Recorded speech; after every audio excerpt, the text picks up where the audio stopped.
Hi everyone. Again, let's try this again. Hopefully this one works. And if you're if you are catching the live, put a 1 in the comments. And if you're catching the replay, put a 2 in the comments. And let's thrive. So, welcome to Surviving the Thriving. I'm Amy Booth, and today's episode actually started on my drive home from therapy. I had therapy this morning. And many of you know I've spent the last couple of years rebuilding my voice after a thyroid cancer. Surgery left me with a paralyzed vocal cord. I've worked with several therapists along the way, and they've all been wonderful, and they've all done something different. But with my current specialist, she specializes in myofascial release and myofunctional therapy. And today she released so much tension in my neck, in my jaw, and my chest that when I got in my truck and took a deep breath, I was like, wow, I haven't felt that good. Even just laying there on the table, I was like, I can breathe again. We don't realize how much tension that we do hold up in here. Um, and it's crazy to just stop and analyze that. Like, I've always been I've always had tightness, but I never knew that this could cause restrictions in my neck. And so today was really awesome because it was like a light bulb went off. So when I got home, I was so relaxed that all I wanted to do was take a nap. And while I was sitting there and reflecting, God showed me something. Like, I do these exercises every single day, every day. Um, but there's something different about having someone who is trained and who can see what you can't see, or someone who can help release something that you simply just can't reach on your own. Like, for instance, like in your back, like you got something in your back and you can't release it, but those massage therapists help in such a great way. But that's when the thought really hit me. Therapy isn't where we heal. Therapy teaches us how to heal. And the healing happens in between the appointments. And that is so true because I think a lot of us unknowingly put all of our hope into 1 hour each week. So, for example, 1 hour of therapy session a week, 1 hour of a coaching call a week, one doctor's appointment a week, one mentorship meeting a week. What about our church service? It's only an hour long. And then we leave feeling inspired. We feel motivated. We're encouraged. And by the middle of the week, we're right back to where we started. And we begin asking ourselves, why am I still stuck? So think about it. There are 168 hours in every week. If you spend 1 hour learning, what are you doing for the other 167 hours remaining in the week? I mean, think about it. What are we doing? Transformation doesn't happen because you attend something. Transformation happens because you practice what you learned. So, like, if I never practice any of my therapies outside of my 1 hour a week that I've been doing for the last 2 years, I would not be where I was today. So, this stack of papers is from my very first therapist, and I still do the breathing square boxes. I've added I've added some things to it. The others are sentences. Like, I had to start when I started therapy, literally words. Words. On, off, all, awful. I couldn't say those words. It was awful. I'm sorry that my internet is really wonky right now. Like, I have no idea what it's doing to me.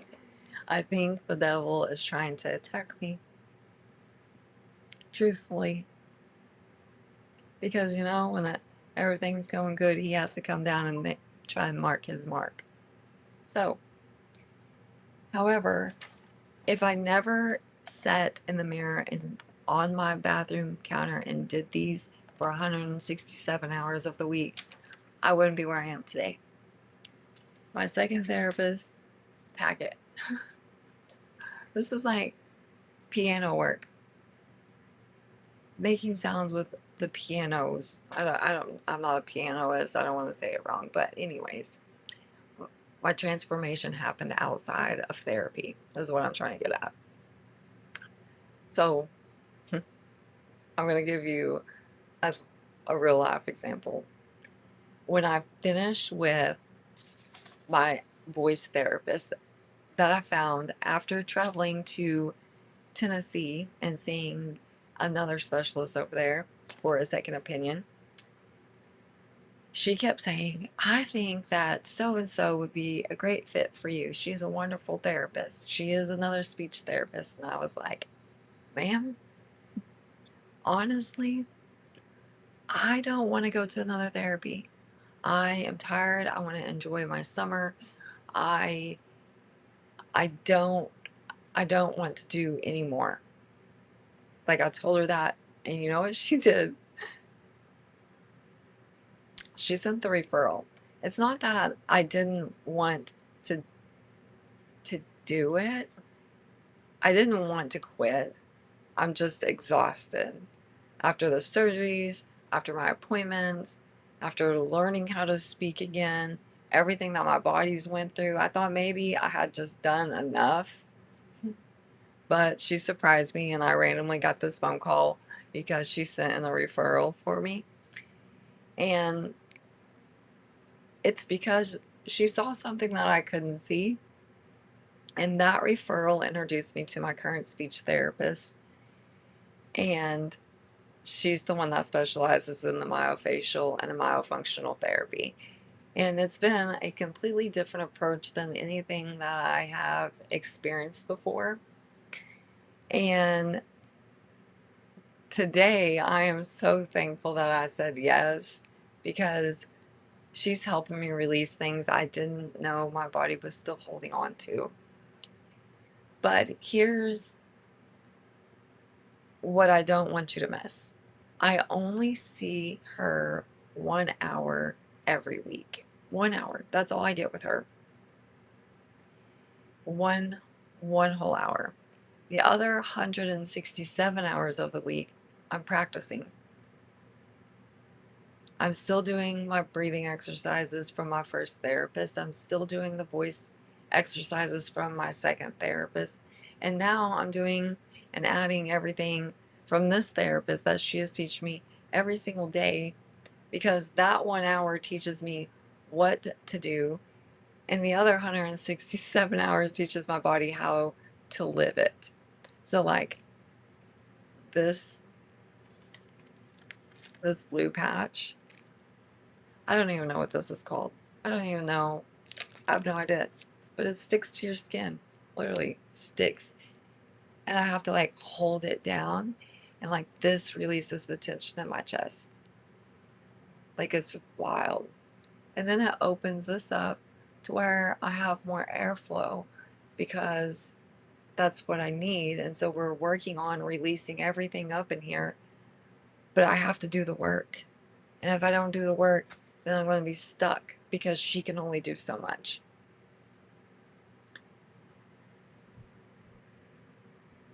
And that has made me realize something. One of the biggest lies that we believe is, if I just learn enough, I will change. But information doesn't transform us. Knowledge creates awareness, practice creates the transformation. And you don't become confident because you understand confidence. You become confident because you've practiced courage enough times that your brain stops seeing it as a danger or that it's attacking you.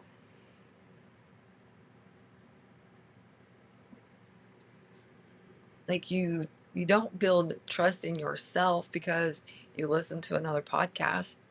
Does it help? It does. It inspires you for the time. But if you get off that podcast and you don't really reflect on that podcast and you don't really put it into fruition, then it doesn't work. And so you build trust in yourself because you keep showing up again and again and again and again and over and over and over. And that's how your nervous system truly learns safety. And that's how healing becomes familiar. And that's how transformation happens. I mean, if I would have given up and listened to the people that said, you're never going to get your voice back, or if I would have listened to that one ENT say, you need to put this mechanism in your throat and it will help you breathe again. I will give you 3 extra words a minute. And I was like, that's not even fair. If I would have just stayed and listened and didn't advocate or try, I have no idea where I would be today, truthfully. I think I'd still be hiding under a shell and not talking to you guys about it. But at first, I really thought that all this homework that my therapists were giving me was punishment. But my homework wasn't punishment. It isn't punishment. And I really thought it was just going to be like, oh my gosh, I have to do this again. I have to add this to my list. But now I realize that wasn't homework. That was actually healing. And that appointment wasn't the healing. That appointment gave me the roadmap. And the healing happened later. It happens at my home. It happens on my walks, during my breathing exercises, when I practice speaking, when nobody is watching, and when nobody is applauding me, and when it is just myself. Because keeping the promises I made to myself matter. And hasn't, healing wasn't happening because I was sitting in a therapy room. Healing was happening because I kept practicing after I left. And I'll tell you that there were some days that I was like, I just can't do it. I was exhausted. There were days that I cried, but I still did them. I still sat here, like my second therapist taught me how to blow in a straw, like I blow in my cups. Like, you know, when you're sitting at the table with your kids at dinner somewhere in a restaurant and they just blow bubbles in their drinks because it's so cool, but at the time it's annoying to us parents. Well, guess what? That's healthy for your vocal cords, so let your kids continue to blow in their drinks because it's not really that big of a deal. I'm just saying. Had I known that, I probably would have been blowing in my straws a long, long time ago. But I wasn't. So the more that I reflect today, the more I realize this isn't just about therapy. It's about everything. It's about our marriages, our parenting, our businesses, our leadership, our faith, our healing. I mean, we can go to church every Sunday, but if we never apply what we learn on Sunday, Monday through Saturday, we just stay the same. What are we getting out of church if we don't apply it to our daily lives every single day? We can hire the best coach in the world, but if we never implement what we're taught, nothing changes. I mean, I have a wonderful coach slash mentor, and if I didn't put the work in after that hour of talking to her, my screen's frozen again. I am so sorry. Truthfully, I'm so sorry. Hopefully she'll come back on soon. Hi, she's back. So, like I was saying, I have a wonderful coach slash mentor, and every day we are on a call at 11 o'clock. And if I didn't get off that call and go to work and implement what she has been teaching me, I wouldn't be where I am today, because I would still be sounding like, oh, that's so cool. Thank you for inspiring me. We can read every self-development book, but if we don't actually reflect on that book, then what are we doing? We can, oh, my screen is frozen again. What is going on? Interesting. I have no idea what's going on with my internet. Starlink is about to be called. That's what I'm thinking. We can read every self-development book and listen to every podcast. We can take every course there is. But if all we ever do is consume the information, we will mistake learning for transformation. Healing isn't an appointment on your calendar. Healing is is the way you live between the appointments. I mean, think about it. How are you living your life between every appointment? I mean, hopefully you're not sad about them. Hopefully you are positive about it and, you know, pumping yourself up, because it means a lot. The more you think about it, we have to do the work in order to heal. And so healing is the way you live between your appointments. And it comes in layers.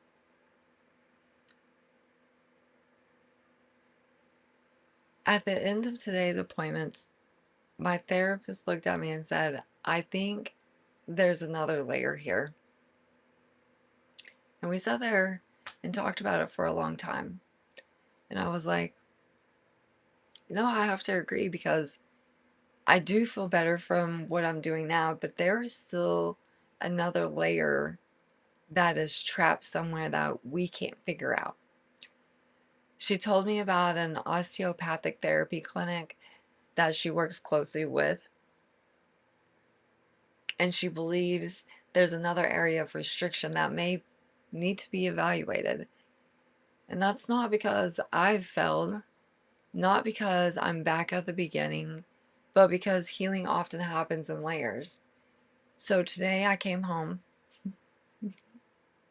and I made another appointment with another therapy company. And I said yes again. And this will actually be my 5th therapist that I've worked with in 2 years. And even though we sat there and had that conversation, I actually brought it up to her, because I was like, what we're doing is amazing. We've released a lot of tension up in here. My voice is better, but I'm still having issues, and I don't know what the issue is. So she wants me to go and have an evaluation done, and then to come back with that assessment, and then maybe we could move forward from that, or something, I don't know, or maybe I don't know what we're gonna do, but the game plan is to get an assessment from the 5th therapist. And a lot of people are gonna be like, why do you keep going? Our body is connected. It's a whole unit. And whenever there's a trap in one area, it could mean that it could even be in your big toe. You know what I mean? Like, there's so much, and I've learned so much, that it was easy for me to go to her and be like, hey, I think this is happening. And so that's how we're going to go see our 5th therapist coming up at the end of this month, actually. She told me that there was a 6-week waiting, and I was like, okay, perfect. Because in 6 weeks, I'll be finished with her. But when I called today, guess what? They can see me in like 2 weeks. And I was like, Surprise. Okay, it was meant to be, truthfully. I am grateful because every therapist has seen something different, and every therapist has built on the work of the one before them. And so the the first therapist gave me a foundation. The second therapist helped strengthen it. The third therapist introduced an entirely different approach that my body has desperately needed. And now I'm saying yes to another evaluation because there may be another layer that is ready to heal that I can't see yet, but I know it's there. I just don't know where at. And so maybe that's where some of you are today. Maybe you are, or you've been discouraged because another layer showed up. But can I encourage you? Can I encourage you? Don't mistake another layer for a lack of progress. Sometimes another layer is evidence of progress. Your body finally feels safe enough to let go of something that has been protecting you for years. And so today I said yes again because every yes has brought me closer to the woman God is creating me to become. And I believe this next yes will too. And it's crazy that I can sit here and say that because at the beginning I was like, absolutely not. But now I see it in a different perspective. And that's what's amazing. So,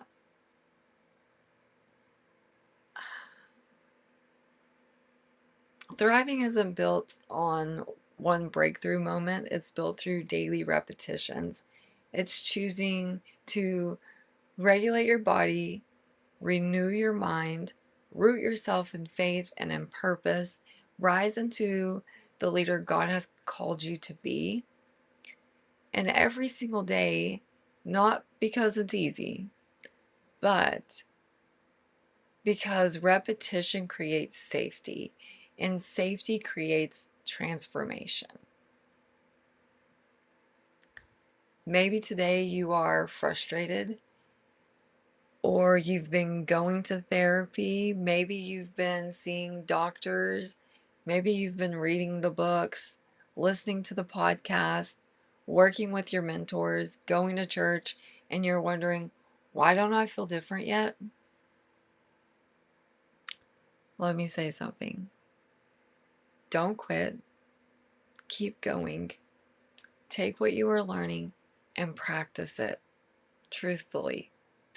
Because the life that you are praying for isn't built during the breakthrough, it's built in the ordinary moments between them.